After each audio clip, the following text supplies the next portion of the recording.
Well, I guess I shouldn't say secret, but more like the key, because this thought, this idea, I believe can be applied to whatever you want, and then it just works, regardless of what focal length you have.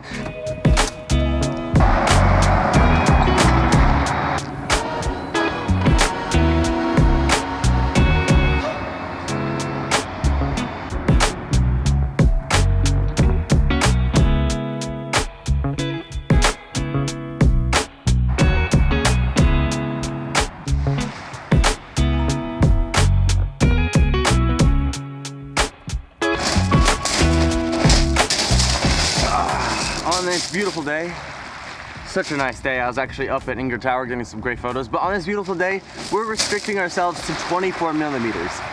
Why? Because I think doing so will help you grow. Now, what do I mean by that? Well, a long time ago, like a year ago, I was only using 100 millimeter.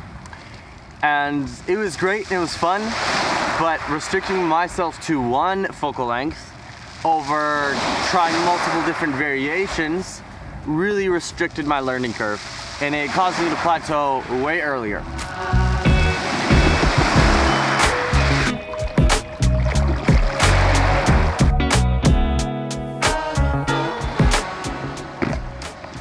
I don't know about you guys, but when I was starting off, I wanted detail in every one of my shots.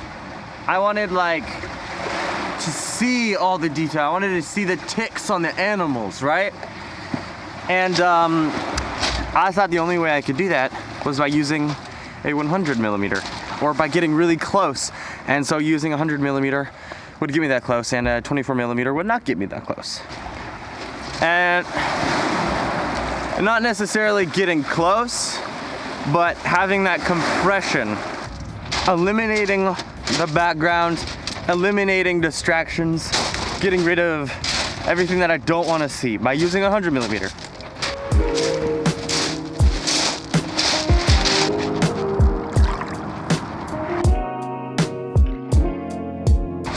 I never thought that getting a wide angle shot would allow me to have so much detail.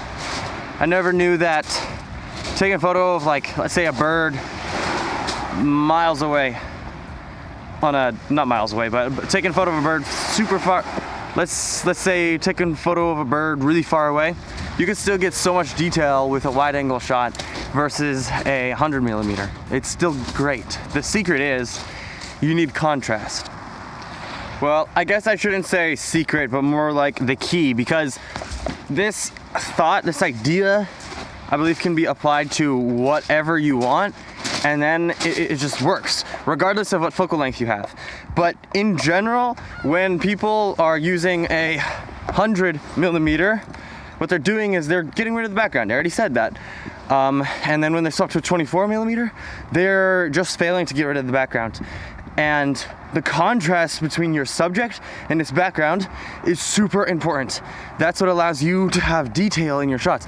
And not only that, but also the shadows on your subject, creating the tiny little details. That's what you need to have detail.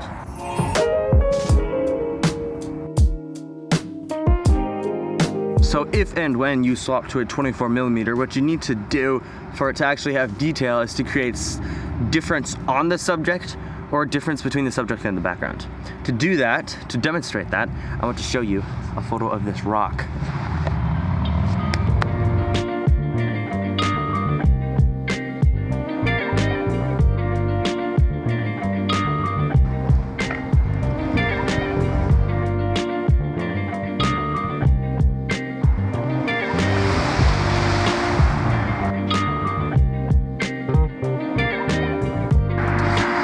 Yep, this is what I shoot all my photos on. Just kidding. But as I'm out here taking photos, and if you've been paying attention to what I just said, you'll probably notice that I'm trying to get a separation between my subject and the background. And it's really tricky because with a wide angle lens, you're getting so much information, so much detail. You're having everything on the left of the subject, everything on the right of the subject, right? You see everything here. There's just a lot of detail going on. So getting separation between me And the background is a little bit harder than with a wide angle lens. Oh, sorry, a longer lens. With a longer lens, it'd be like this. You see what I mean? Now there's like, everything back there doesn't matter. It's just like gone. This is so bright. It's just gone, right? It doesn't matter. But with a wide angle lens, if you're not intentional, there's just a lot of information that you have to deal with.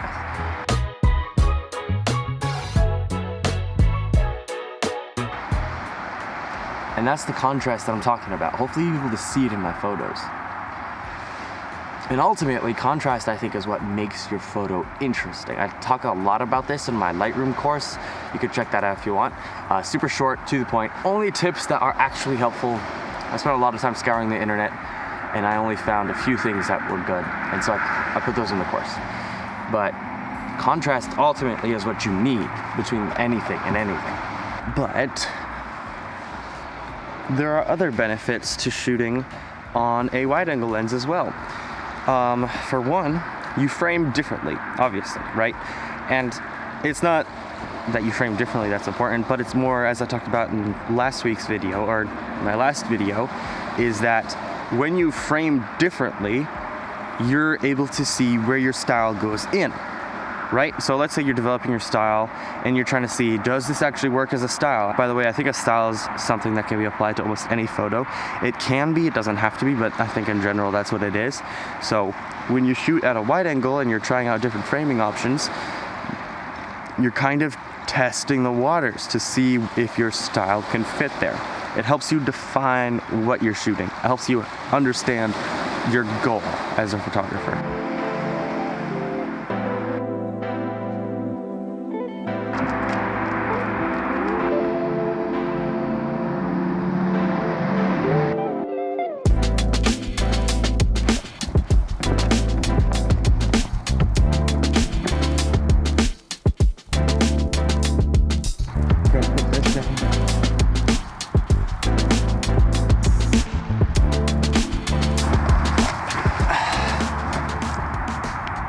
I just want to show you guys something pretty. At least I hope it's pretty. We'll see. Walking back to the car. There's some umbrellas over there though, and I think I'm going to take a few photos of them.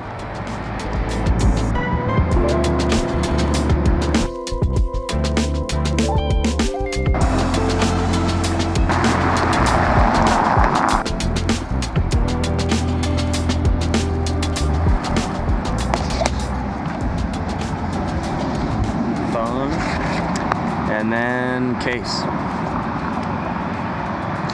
Y'all won't believe where I am.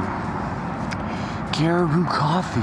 Just to wrap things up, I like getting coffee here and then editing my stuff, so, you know, works out for both of us because it's a nice spot. But, yes, so shooting on a 24 or just a wide angle lens in general can be a great thing. It lets you really learn. Or if you've been shooting on a 24, then swap over to 100. Try something new. This really only applies to people who are new to photography. If you're experienced and you know what focal lengths you like, then stick with those focal lengths.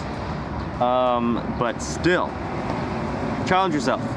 Something I have noticed is that shooting on a 100mm, I kind of talked about this a little bit, is just so much easier. If you're able to identify a subject really easily, let's say in portraits or a car or whatever, like shooting 100 is easy because it's so simple to just cut out any subjects that you don't want or any elements that you don't want, right? But wide angle lens, it's not like that. But you can get some epic shots with wide angle lenses, so give it a shot. Anyways, that's the end of this video. I need to get going on things, so I'll see you tomorrow. I mean, I'll be here tomorrow. You probably won't be here tomorrow, but yeah. See you guys later. Gotta take this off every single time. If only it was easier.